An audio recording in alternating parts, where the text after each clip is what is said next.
চাপ বাড়ছে। জুলাই আগস্টেই নির্বাচন চায় বিএনপি সহ সমমনারা।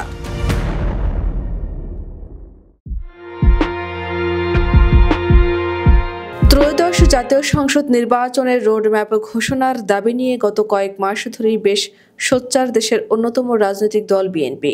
এতদিন আগামী ডিসেম্বরের মধ্যেই জাতীয় নির্বাচনের দাবি করে আসলেও এখন দলটি বলছে চলতি বছরের মাঝামাঝি অর্থাৎ আগামী জুলাই আগস্টের মধ্যেই জাতীয় নির্বাচন সম্ভব। জাতীয় নির্বাচন নিয়ে বিলম্ব করার কোনো কারণ নেই। জাতির স্বার্থেই আগে জাতীয় নির্বাচন এবং পরে স্থানীয় নির্বাচন হতে হবে। চলমান রাজনৈতিক পরিস্থিতি নিয়ে দলের সর্বোচ্চ নীতি নির্ধারণী ফোরাম জাতীয় স্থায়ী কমিটিতে গত 14 জানুয়ারি সহ কয়েকদিন টানা পর্যালোচনা ও সমমনা দলগুলোর সঙ্গে বৈঠকের পর বিএনপি এই আহ্বান জানিয়েছেন। এদিকে অন্তর্বর্তী সরকারের পক্ষ থেকে বলা হয়েছিল নির্বাচনের সময় 2026 সালের জুন পর্যন্ত যেতে পারে, কিন্তু এখন আর সেই পরিস্থিতি নেই। 2025 সালের মধ্যে নির্বাচন অনুষ্ঠিত হবে এমন কথা বলেছেন সরকার সংশ্লিষ্টরা। শুধু তাই নয়, যত দ্রুত সম্ভব নির্বাচন দেওয়ার জন্য চাপ বাড়ছে ক্রমেই এবং আগামীতে আরও বাড়বে বলে মনে করা হচ্ছে। সরকারের তরফ থেকে জাতীয় নির্বাচনের আগে স্থানীয় নির্বাচন আয়োজনের যে উদ্যোগ নেওয়া হয়েছিল তাও শেষ পর্যন্ত হচ্ছে না। এমনকি বিএনপি এও বলেছে সংস্কার কর্মসূচি বাস্তবায়নের জন্য নির্বাচিত সরকার লাগবে, অর্থাৎ তারা এই মুহূর্তেই নির্বাচন চাচ্ছে, সংস্কার নয়। সংস্কারের কাজটা তারা ক্ষমতায় এসে নিজেদের হাতেই করবে।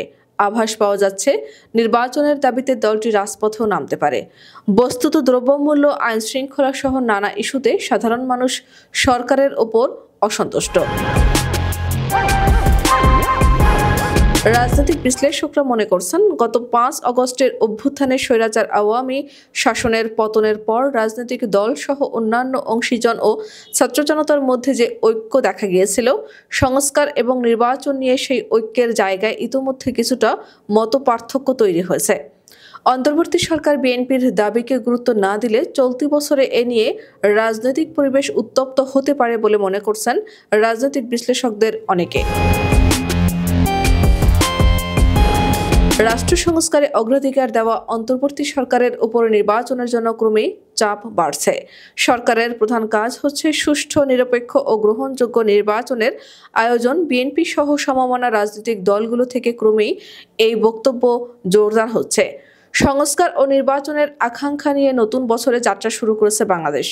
এখনও নির্বাচন ইস্যুতে সুনির্দিষ্ট কোনো রোডম্যাপ না থাকলেও বিএনপি সহ বিভিন্ন দল দ্রুত নির্বাচনের জন্য অন্তর্বর্তী সরকারের উপর চাপ বাড়াবে রাজনৈতিক দলগুলো এবং চাপ বাড়তে পারে সংস্কার প্রশ্নেও। তবে দেশের বড় রাজনৈতিক দল বিএনপি শুরুতে সরকারকে যৌক্তিক সময় দেওয়ার কথা বললেও এখন দ্রুত নির্বাচনী রোডম্যাপ চাইছে। রাজনৈতিক বিশ্লেষকরা বলছেন, দু একটি ঘটনায় বিএনপি ও সমমনা দলগুলোর অবস্থানের বদল হয়েছে। যতই সরকারের জনপ্রিয়তা কমতে থাকবে ততই সরকারের উপর নির্বাচনী চাপ বাড়বে, এটাই স্বাভাবিক। এ বিষয়ে সাবেক নির্বাচন কমিশনার ও অন্তর্বর্তীকালীন সরকারের উপদেষ্টা ব্রিগেডিয়ার জেনারেল অবসরপ্রাপ্ত এম সাখাওয়াত হোসেন বলেন, রাজনৈতিক দলগুলো দ্রুততম সময়ের মধ্যে নির্বাচন করার চাপ দেবে, এটাই স্বাভাবিক। নির্বাচনের মাধ্যমে আমাদের গণতান্ত্রিক প্রক্রিয়ায় ফিরতে হবে, এ নিয়ে চিন্তার কোনো কারণ নেই। নির্বাচনের ব্যবস্থা করেই বিদায় নিতে হবে আমাদের। বিএনপি সূত্রের ভাষ্য, সংসদের আগে স্থানীয় নির্বাচনে জোর দেওয়া, প্রশাসক নিয়োগ করা, ছাত্র নেতৃত্বের রাজনৈতিক দল গঠনকে সরকারি পৃষ্ঠপোষকতার লক্ষণ। সরকারি সুবিধার আশায় স্থানীয় জনপ্রতিনিধিরা সরকার সমর্থিত নতুন রাজনৈতিক দলে ভিড়তে পারেন। অতীতেও তাই হয়েছে। বিএনপির স্থায়ী কমিটির বৈঠকে অভিমত জানানো হয়, কোনো চাপে নতি স্বীকার না করে এবং কোনো পক্ষের স্বার্থকে প্রাধান্য না দিয়ে অন্তর্বর্তী সরকারের উচিত জাতীয় নির্বাচনমুখী পদক্ষেপে নিয়ে এগিয়ে নেওয়া। বিএনপির ভাষ্য, অন্তর্বর্তী সরকারের দায়িত্ব জাতীয় নির্বাচনকে প্রাধান্য দেওয়া, নির্বাচন অবাধ, সুষ্ঠু ও গ্রহণযোগ্য করতে প্রয়োজনীয় সংস্কার ও ভোটার তালিকা হালনাগাদ করতে পারে, কিন্তু এর আগে কোনো অন্তর্বর্তী বা তত্ত্বাবধায়ক সরকার স্থানীয় নির্বাচন নিয়ে চিন্তা করেনি। বিএনপির কয়েকজন জ্যেষ্ঠ নেতা জানান, জনগণ দীর্ঘ 15 বছর ভোটাধিকার থেকে বঞ্চিত।